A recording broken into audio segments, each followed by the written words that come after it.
Welcome, viewers, to another episode of Lessons Learned. My name is Vincent Vezza. I'm an author. I'm the founder of Hidden Treasure Novels, the regional representative for the North Carolina Writers Network Metro North chapter. It is my pleasure again to introduce you today to Thomas Doonan. This is the fifth lesson in a series of lessons that Tom has been sharing with us, especially appropriate for writers. Tom, I turn it over to you. Thank you for the intro, Vincent, and hello, fellow writers. Thank you for joining us this morning, this afternoon, or this evening. Lessons learned, number 5 is called Nail the Opening, and you need to nail that first sentence. I said it counts for double. I could probably easily say the first sentence you're writing would count for triple or quadruple. So now let's look at some of the lessons that will sort of help lead you through the importance of nailing the opening for your next work. First thing you want to do, as I cough and we bring the slide up, is engage the reader. I suggest you can engage the reader 3 different ways: through action, through dialogue, or through description. An example of action might well be Alice, texting while driving, shut her eyes the instant she realized she was running a red light. Okay, the question is, what happened? What happened might be the next sentence. It might be a paragraph or a page later. A dialogue intro to a novel could be, I shot my brother yesterday for no good reason. Again, shock. And clearly you want to know why. You want to read on why the brother was shot for no good reason. And finally, description. You can start with leather-bound fiction and historical novels cram bookshelves flanking the rear door.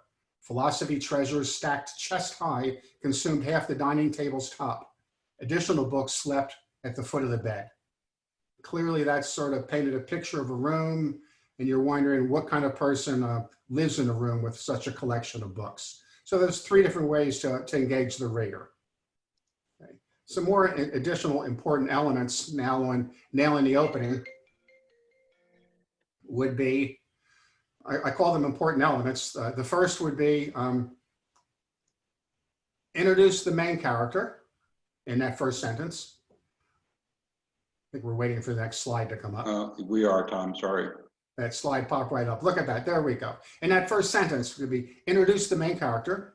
You could introduce the antagonist, or you could establish setting and time and place, or you could show a very dramatic situation or scene, or you could tease about possible conflict, or maybe even introduce intrigue. Probably not all 5 of those, but one of those is going to be that in that first sentence of yours, and they're important elements.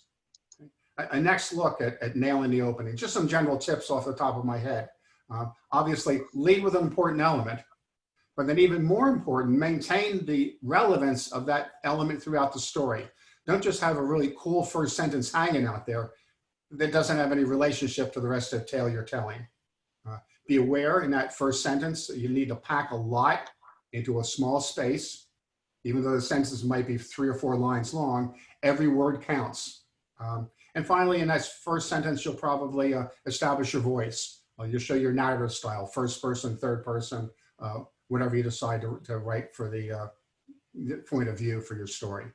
With that said, what I'd like to do now is take 5 stories, great pieces of fiction, and look at the first sentence these authors use and sort of analyze it a little bit.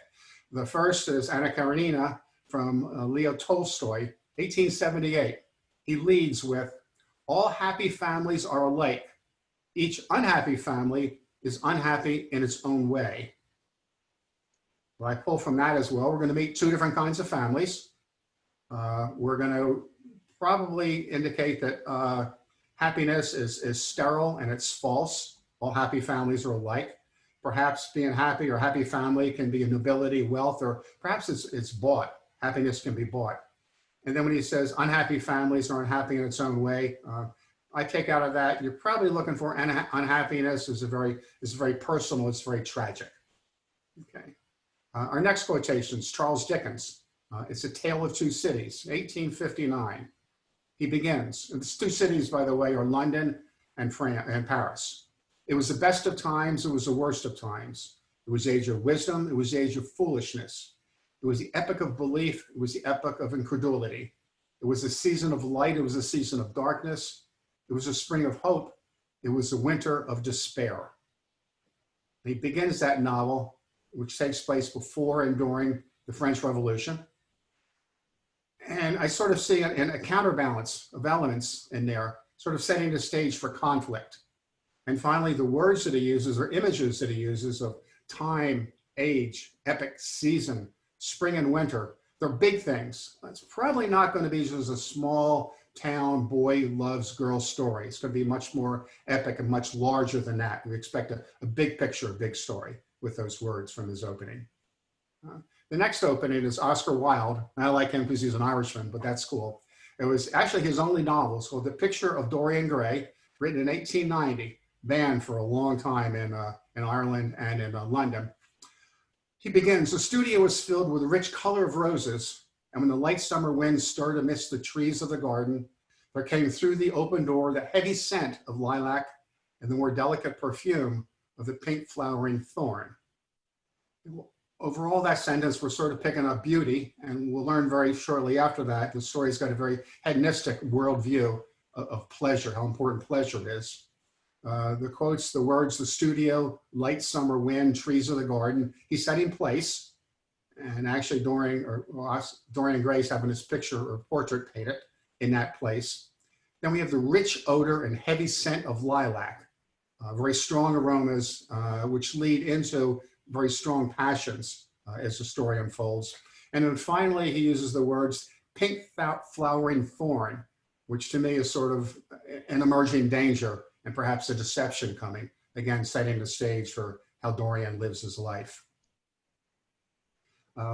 Two more quotes. The next one is from J.D. Salinger, and it's The Catcher in the Rye, the year 1951. And he begins The Catcher in the Rye with, I'm going to slide right in there. Beautiful. Catcher in the Rye begins, if you really want to hear about it, the first thing you'll probably want to know is where I was born, and what my lousy childhood was like, and how my parents were occupied and all before they had me, and all that David Copperfield kind of crap. But I don't feel like going into it, if you want to know the truth. So for his quotes, if you really want to hear, that's sort of like a what the F kind of attitude, which carries through the book. Lousy childhood, parents were occupied. He was thrust alone. Holland Caulfield was thrust alone into life. Kind of crap. Right there in the first sentence, the guttural motions that continue throughout the novel. And finally, I don't feel like going into it. That sort of conveys detachment or down emotion and actually his alienation from life. I don't feel like going into it. And then finally, one more brief opening that sort of then set the stage for a novel. This is Ray Bradbury, Fahrenheit 451, 1954. Two sentences, but I snuck them both in. It was a pleasure to burn. It was a pleasure to see things eaten, to see things blackened and charred. First, we get shock, delight, and destruction. Okay, there's something strange about this. It's a special pleasure. It's not just a pleasure, it's a special pleasure. And then finally, burn sort of teases us. Okay, what things are burning, what things are blackened and charred. As we come to find out shortly, it's books. It's a dystopian view of the future where books were banned. So it's sort of my take on Nailing the Opening, a quick summary of what we've looked at. We want to engage the reader. You want to do that by introducing an important element, then maintain that element throughout the story. And then finally, you're going to establish your voice. And that's a quick little look at Nailing the Opening, and hopefully that will help all of you fellow writers in your next short story or novel. Next week, we're going to look at my first short story, which is called A Quest for Love, which is a paranormal love short story. I'll give you some tips in terms of how I put this little story together. And lesson 7, the week after that, is going to be my second short story called Waiting Room Frenzy. It's a whimsical notions short story I wrote in 2019 about a hospital surgical waiting room. If you think that can be a funny place, it actually can be.